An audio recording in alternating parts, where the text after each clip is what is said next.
नमस्कार मित्रों, मैं आपका ज्योतिष मित्र आचार्य नवनीत बात कर रहा हूं। आपका हमारे यूट्यूब चैनल एस्ट्रोलॉजी विथ आचार्य पे हार्दिक स्वागत है।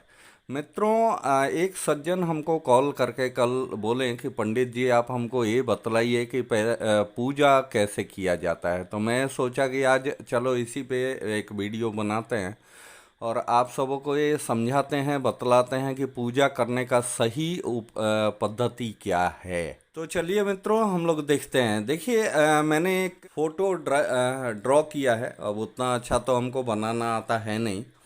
एक इंसान को एक मैट के ऊपर एक आसन बिछा के एक इंसान को बैठा हुआ दिखा रहा हूँ। बगल में राइट हैंड साइड के सामने, दाहिने हाथ के सामने एक लोटा है, बगल में एक हवन कुंड है।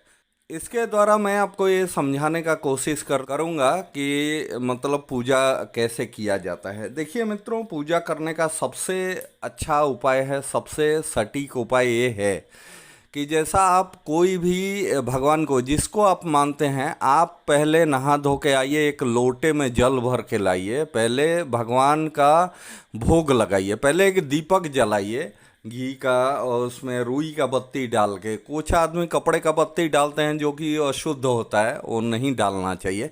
घी का दीपक में रुई का बत्ती डालिए और भगवान के सामने उसको रखिए, प्रज्वलित कीजिए। और फिर भगवान का जैसा जो भगवान है, मानिए कि लक्ष्मी माता हैं तो उनका पेड़े से या मिश्री से भोग लगाइए। हनुमान जी हैं तो उनका लड्डू से भोग लगाइए। भोग लगाने के बाद थोड़ा सा जल गिरा देना चाहिए। उसके बाद कभी भी कोई भी पाठ हो या कोई भी मंत्र हो, वो खड़ा होके नहीं करना चाहिए। उसका सबसे अच्छा सटीक उपाय ये है कि आप आसन लगा के और नीचे बैठिए, अपने सामने एक लोटा रखिए और या तो एक दीपक जलाइए या हवन कुंड जला लीजिए। यदि आपको हवन करना है तो हवन कुंड जला लीजिए, उसका सामग्री अपने सामने रखिए।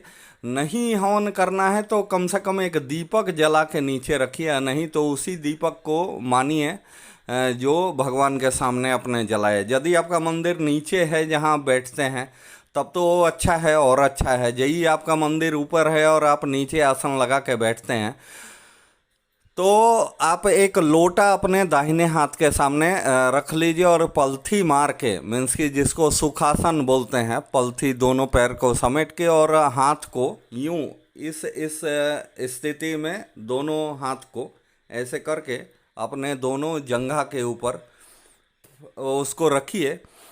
जो मंत्र आपको पढ़ना है वो मंत्र आप पढ़िए, मीन्स कि उसका जप कीजिए। जो भी मंत्र आपको जप करना है उसका जप कीजिए और हर दशांश पे, मीन्स कि हर 10 मंत्र पढ़ने के बाद इस लोटे से उसमें एक फूल डाल के रखिए लोटे में, और हर 10 मंत्र पढ़ने के बाद थोड़ा सा जल को नीचे धरती पे 2 बूंद गिरा दीजिए। 108 बार कोई भी मंत्र आपको पढ़ना है तो उसका सबसे सटीक उपाय ये है कि आप 10 बार पढ़िए। 10 बार पढ़ने के बाद उसमें लोटे से 2 बूंद जमीन पे जल गिरा दीजिए। फिर आप 10 बार पढ़िए, 2 बूंद जल लोटे से जमीन पे गिरा दीजिए। फिर आपका जब 100 बार हो जाए उसके बाद 8 मंत्र एक्स्ट्रा होता है जो आप पढ़िए और उसके बाद फिर लोटा से जल गिरा दीजिए। तो ये आपका मंत्र पूर्ण हुआ। अभी इसमें होता क्या है आप यूँ समझिए। जैसा मानिए, मैं आपको एक उदाहरण देता हूँ समझने के लिए।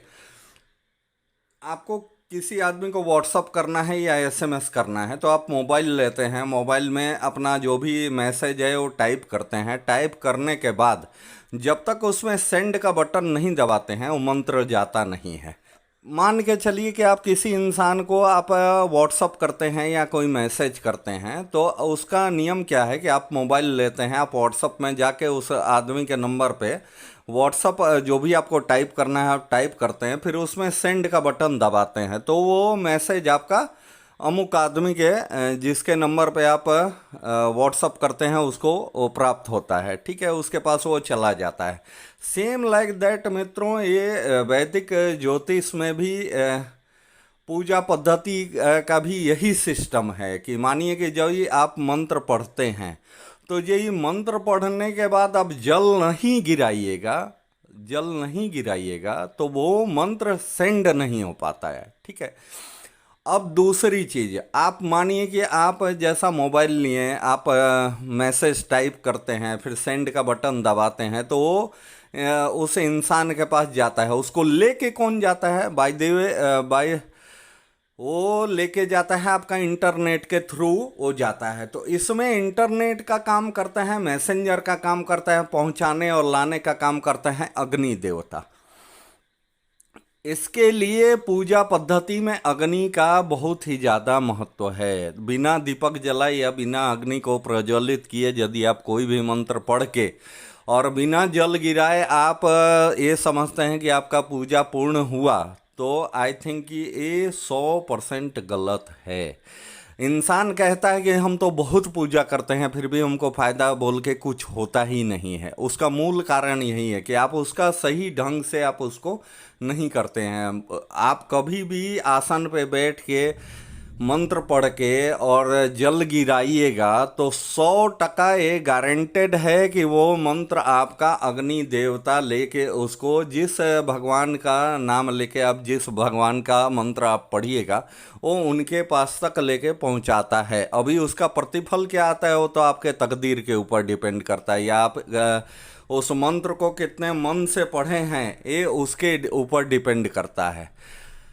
तो ये तो हुआ मित्रों के मंत्र पढ़ना और मंत्र पढ़ने का उपाय कि वो मंत्र जाएगा कैसे। अब अभी पूजा पूर्ण करने के लिए, जैसा मानिए कि आप मंत्र पढ़ लिए, जल गिरा दिए, वो मंत्र आपका चला गया, उसके बाद आपको ये करना होता है, फिर आपको खड़ा होना है और एक कपूर जला के या उसी दीपक से, जो दीपक आप जलाए हुए हैं वो हाथ में लेके या एक प्लेट में रख के, एक थाली में रख के आपको भगवान का आरती करना है। भगवान का आरती करने के बाद आपका थोड़ा सा जल से उस अग्नि को ऐसा औंच के और 2 बूंद जरूर जल गिरा देना चाहिए, क्योंकि अग्नि जलाते हैं तो अग्नि गर्म चीज़ है।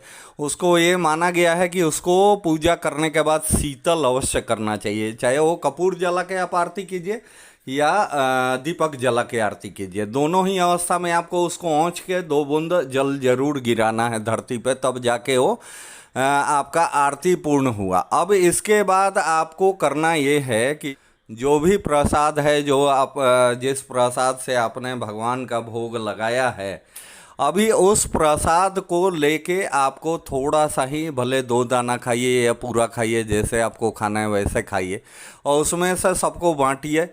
और ये करने के बाद आपको आंजुल में, अपने आंजुल में जल गिरा के, किसी लोटे से जल गिरा के अपने आंजुल में इस स्थान पे आपको जल गिराना है और फिर इसको पीना है। ये पीने के बाद आपका पूरा पूजा पूर्ण होता है। ये है पूजा करने का 100% सही उपाय। दूसरे वीडियो में आपको ये बतलाएंगे कि मंत्र को सिद्ध कैसे किया जाता है और सिद्ध करने से क्या होता है, क्या फल मिलता है। अभी बहुत से लोगों को आप सुने होंगे कि कहता है कि मंत्र को सिद्ध कर लिए, लेकिन उससे ये पूछिए कि भैया मंत्र सिद्ध कैसे किए, तो बोलता है कि बस वो किताब में लिखा हुआ था 11,000 बार पढ़ दो आपका मंत्र सिद्ध हो जाएगा, जबकि ये 100% गलत है। देखिए, मंत्र को सिद्ध करने का सही उपाय और मंत्र सिद्ध करने के बाद आपके साथ क्या होता है, आपको शारीरिक कुछ उसका लक्षण आना शुरू हो जाता है, वो सब मैं आपको डिफाइन करके पूरा टोटल मैं आपको बताऊंगा। इसके बारे में एक एक चीज़ बताऊंगा कि पूजा मंत्र को सिद्ध करने का उपाय क्या है। ऐसा नहीं है मित्रों कि कोई भी मंत्र को आप 11,000 बार या 21,000 बार पढ़ दीजिए तो मंत्र सिद्ध हो जाता है, ये झूठी बात है। ठीक है, ये मंत्र को सिद्ध करने में कुछ आदमी को पूरा 20-20 साल लग जाता है, 10-10 साल लग जाता है, लेकिन मंत्र सिद्ध नहीं होता है। मंत्र को जब भी आप सिद्ध कीजिएगा ना, तो मंत्र का उसका असर आता है इंसान के ऊपर, वो मैं आपको हर चीज़ बताऊंगा अगले वीडियो में। तो कृपया आप हमारे अगले वीडियो को पूर्णतः देखिए ताकि आपको ये समझ में आ सके कि मंत्र को सिद्ध करने का उपाय क्या होता है। ठीक है मित्रों, तो बस आज के इस वीडियो में इतना ही। आपका मित्र आचार्य नवनीत। नमस्कार।